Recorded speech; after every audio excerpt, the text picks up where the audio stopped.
Good morning, it's Pernell here with something a little different. I was going through some things in a box of UFOs, unfinished objects, and I came across a whole pile of these little folders, folded folders I guess you'd call them, which I'd made with a spine.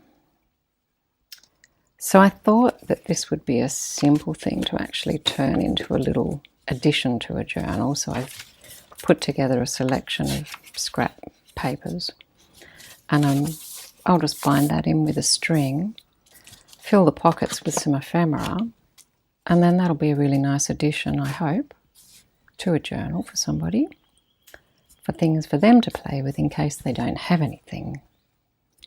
Love this paper.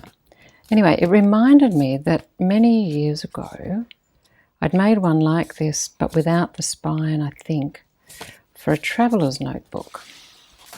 So here's my traveller's notebook, and this is the size of the inserts that slide into these elastics.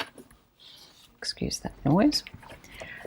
And you can buy these little folded inserts, but everything for a traveller's notebook tends to be rather expensive if you're buying it from a store. You can make your own, so choose some nice scrapbook paper that you like. I'm not a huge fan of measuring, so I simply line this up. I know I want a 1 centimetre turnover and a pocket, so a 12 by 12 scrapbook paper works really well.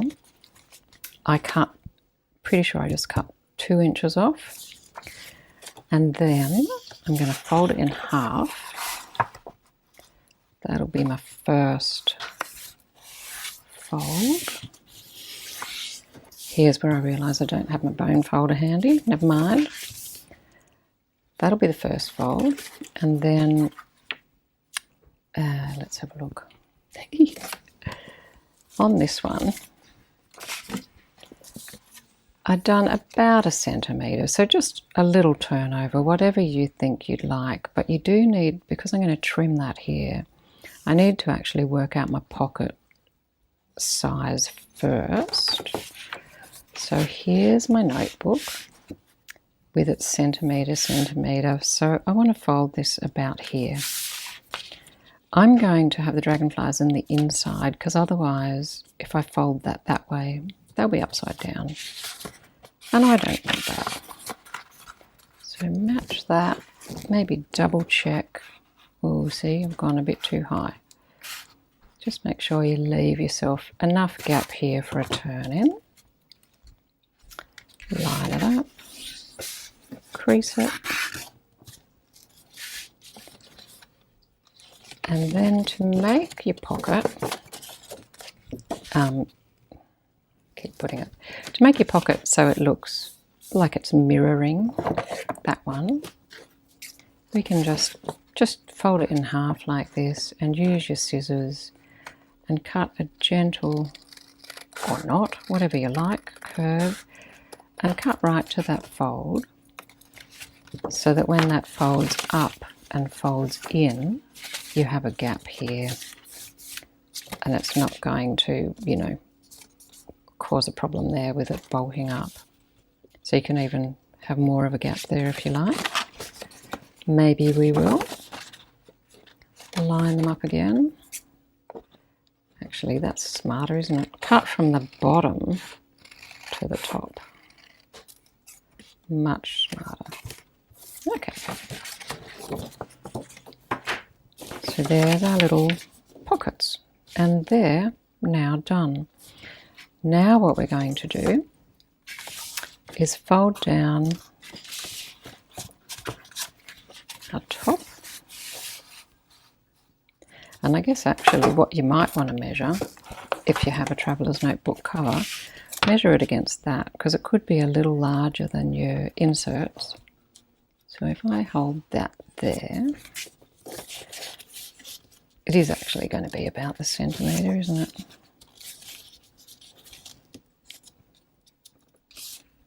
And again, just crease crease that one there. And this one, so where we get to here, we don't want to crease all of that. What do we want to do? Actually, we do, because we're going to cut that off. Okay, so this one, I'm just going to crease the same sort of amount there.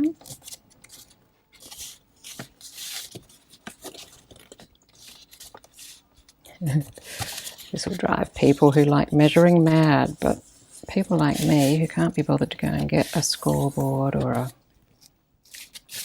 you know, anything.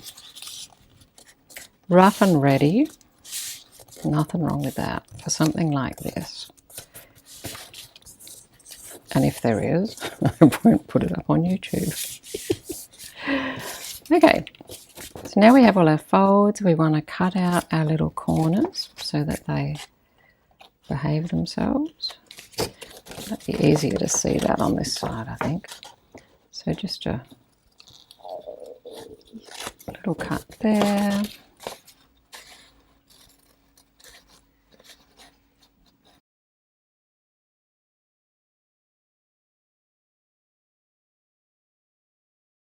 Little cut there. Then we want to cut this bit. So we'll get rid of that just to the inside of that fold, up to the corner, and snip. This one I will have to turn over, but again, just to the inside of that fold and to that little corner there, and snip. And now we'll check, but I think, actually if you pop that one in first, so it can look like this with that fold over, or it can look like that with that fold over. On this one, I hid it underneath, and I think that's possibly be more secure. I don't know. Maybe this time I'll actually do it on the, you know, do it the other way round and see if it works. Just going to give these a quick little ink on that edge, which is a bit obvious. Today this is really a test to see how I've put a ring light above the camera to see if stabilizing the light improves my focus issues, because if you heard that, that was Q sneezing. And the cat probably ran away.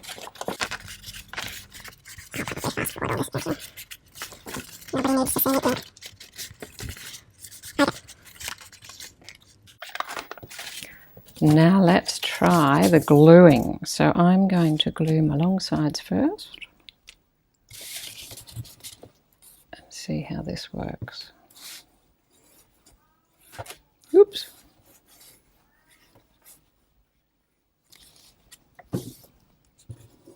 It's funny, when I chose this paper, I thought, oh, it might not be quite thick enough.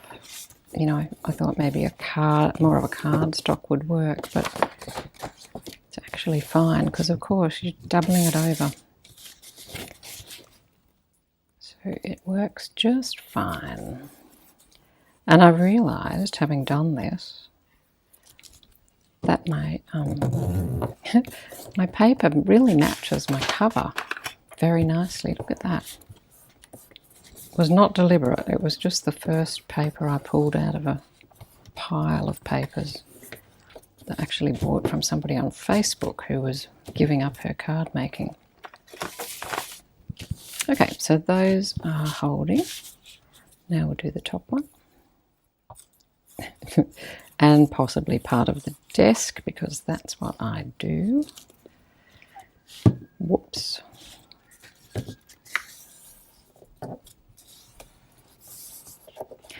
It is nice using a double-sided piece of paper for this, so you're not left with any white spaces. And we'll just check. That's going to look fine. That's going to fold nicely there. Okay, so now I think, yes, I just glued this bit and the desk. It's very important to glue the desk.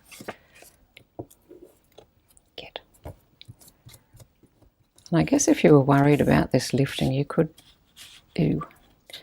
reinforce it with a bit of decorative tape or paper there. But this gives you a nice pocket to pop. Oh look, I nearly made it through a video without saying pop. Huh. Okay, might have rushed that edge a little bit. There we go. And isn't that pretty? So if you want to have one with a spine, you simply, you know, do yourself 2 creases, so you end up with a bit of width there. But I think for my purposes of putting this into my traveller's notebook, the moment of truth. How did my measuring go? Pop it in there and around there. Oh, look at that. How nicely coordinated is that? Pardon me. And then I can, what have I got? Let's just grab something. Then you can fill it up with bits and pieces of things to use in your traveller's notebook. And of course, if I'd thought about this earlier,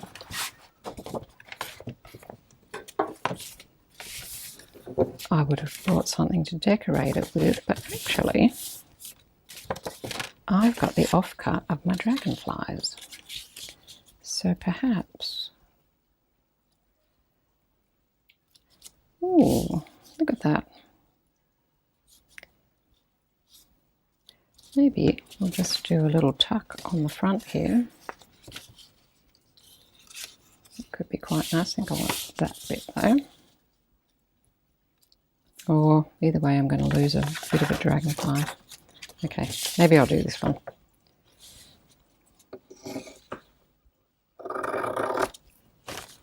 Cut that one off there. Straighten it up a little bit if I can. Perfect. Oops. Make sure you're the right way round and the right way up. And a little bit of ink over that cut line.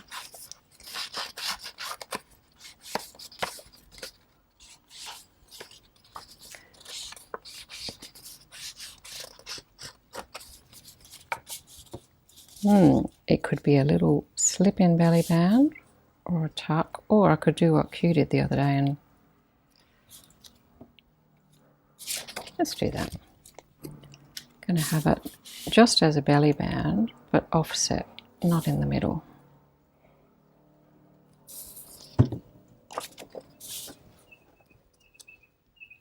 Because why not? There we go, using the offcuts. Oh, and let's use this too, and then we won't have any scraps. If I pop this, I'll put this one here.